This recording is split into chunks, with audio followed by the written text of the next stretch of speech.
What's up guys, Houndish here, and today we've got the weekly reset for the 1st of August in Destiny 2, and so we're finally in the reveal month for the final shape and of course the launch of Season 23 a little bit later on. But for this week's reset, alongside the refresh this week, we do get another hotfix for D2, so we'll go over what to know about that, and then as always we're going to jump in and check out the main rewards and vendor inventories for the week. That includes the Eververse refresh, there should be a few more Solstice items there, as well as a handful of other store items, plus we'll cover vendors such as Banshee and Ada 1, as well as key rewards and unlocks for the week. And so, I hope this one is useful guys, and if you enjoy it, be sure to get subscribed for more D2 content, but without further delay, let's get into it. Initially, it is worth mentioning this is the final week of Solstice of Heroes for 2023, so if you're working on getting any stuff done, obviously we only have a few days to wrap it up. We will cover the Eververse items momentarily, but when it comes to event card triumphs, unlocks, title stuff, or obviously armor, if you do have stuff to complete, you'll want to get that done before next week's reset on Tuesday, and presumably Solstice will return next year in 2024.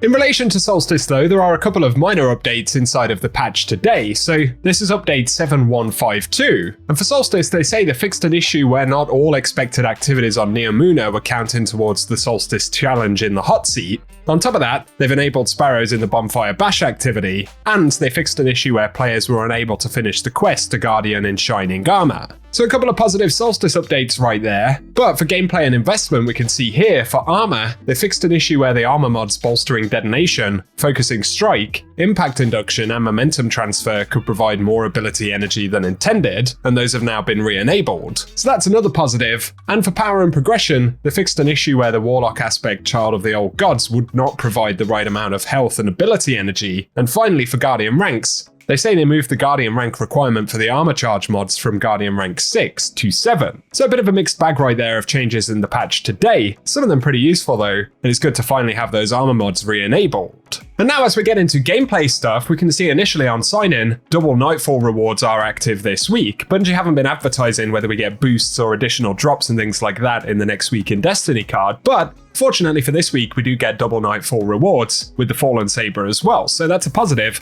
and we'll talk about the Nightfall weapon in just a moment. Shouldn't get ahead of myself though, we got Vanguard booster here as well, so keep that one in mind, more Vanguard rep is also on the table. But onto the Eververse store for the week right here. Initially, on the front page, we'll focus on the Bright Dust items. We do have the Double Dutch multiplayer emote, which is 4,250 Bright Dust, certainly pretty expensive stuff right there, but a kind of cool emote nonetheless. On top of that, we have the Boy Trap Ghost Shell right here for 2,850 Bright Dust. This one's been available in previous Solstice events, which is pretty cool. And then we have the Sandcastle Effects Transman effect. This is 450 Bright Dust, so have a quick preview of that one right there. And for the featured shaders this week, costing 300 Bright Dust as always, initially we have the Regal Daring shader right here, if it ever wants to load. There we go, we finally have our preview of it. A pretty cool one right there for the Solstice event. But there's also the Amethyst Bloom shader available on the front page as well. To the main Bright Dust section though, we have the Moat Juggle exotic emote. This one's 3,250 Bright Dust, so you can add that to collections if you're interested.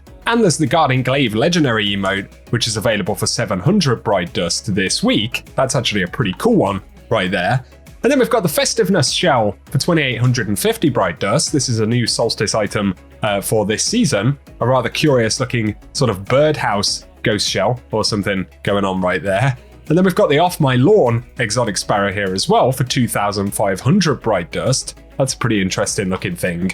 Then there is the Well-Traveled exotic ship, which is 2,000 Bright Dust this week if you're looking to add more Solstice vehiculars to your collection. And then we've got the weapon ornament, the Raging Lepus, for the Jade Rabbit right here for 1,250 Bright Dust. So if you fancy a more red Jade Rabbit, this is a cool one to add to collections. But also there is the Buried Treasure projection for 1,500 Bright Dust right there. Pretty cool ghost projection if you want to build some sandcastles. But for the flare section on the main Bright Dust page, we have the Tangerine Gloss shader.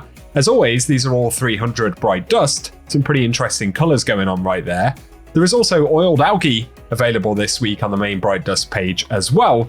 And then we have Golden Age Wine, so we'll take a quick look at that one, as well as Regal Daring once again, which was also on the first page. But finally, we do have the Beach Ball Effects Transmat right here for 450 Bright Dust. The same cost for the Shocking Entrance Transmat effect, and for the Cabal Shield Breaker as well. So let us know what you plan to pick up from the Eververse store this week.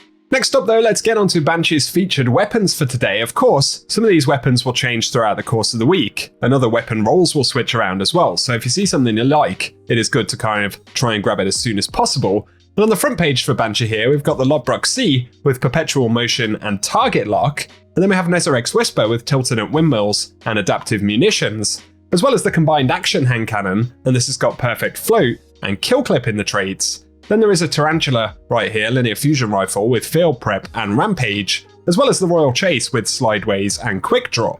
But moving over to the second page right here, we've got the Jararaka 3SR scout rifle with perpetual motion golden tricorn. Then there is a Battle Scar here with perpetual motion head seeker.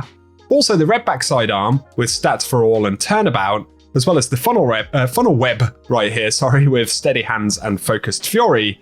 Then we have Memory Interdict with Impulse Amplifier and Disruption Break, and finally, the Typhon GL5 with Demolitionist and Chill Clip. But bear in mind once again, it is worth checking in throughout the course of the week, as some of this inventory will switch around. And finally, for a quick visit to Shader 1 in the annex right here, this week for armor, we can see we do have the Tangled Web set, so this is the old Tangled Shore armor. If you look to add this to collections, it's a good time to go and grab it. But for featured shaders, we've got Baguzian Knight right here from back in the Black Armory. These cost 10,000 glimmer each. There's also Arctic Dreamscape, which is a rather interesting looking shader right there, as well as the War Cult Scheme, if you're after collecting any of the older FWC shaders. I'm pretty sure these have been featured a couple of times this season at least, but hopefully we'll continue to get a rollout of stuff that we don't currently have.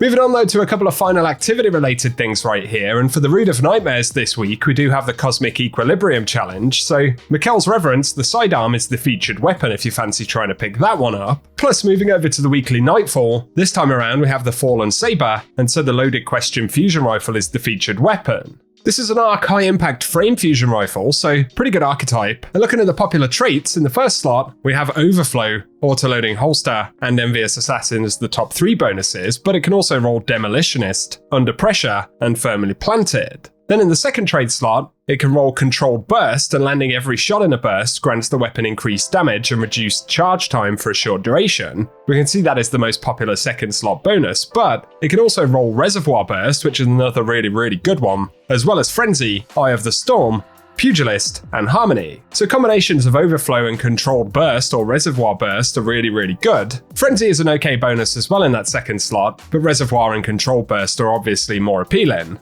Envious Assassin is also a really good fusion rifle bonus, so if you can get rolls with combinations of any of those top 3 slot bonuses, obviously it's going to be a really solid weapon. But yeah, pretty much the god roll consists of Overflow, Controlled Burst, or indeed Reservoir Burst depending on what you're looking for. So good luck if you are still hunting down a Loaded Question fusion rifle, it's certainly a solid weapon. But very finally right here, let's mention the Lost Sectors for the week, and for today, August 1st, we've got Sepulture dropping exotic legs. And then we'll see Extraction on the 2nd of August dropping exotic gauntlets, which is followed by Aphelion's Rest dropping chest pieces on August 3rd. Chamber of Starlight will be on August 4th though, dropping helmets, and then for the 5th of August we'll get Bay of Drowned Wishes dropping exotic legs, which is followed by Vel's Labyrinth dropping exotic gauntlets on August 6th. And finally, Exodus Garden 2A on August 7th, dropping exotic chest pieces. So that may be useful if you're still looking to pick up certain exotic armor pieces. And for today, that is what we have to round up in the vendor reset. So as always, I hope the video has been useful, guys, and if it has, a rating below really does help us out. Also feel free to get subscribed to the channel and I'll keep you posted with more Destiny content. But otherwise, as always, I appreciate you tuning in, and whatever you get up to, I hope you guys have an awesome day.